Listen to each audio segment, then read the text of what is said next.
జనులకు తెలియని జపములు జరిపినదా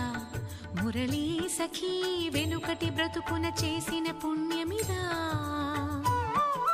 తనువును నిలువున తొలిచిన గాయములే తన జన్మకి తరగని వరముల సిరులని తలచినదా కృష్ణ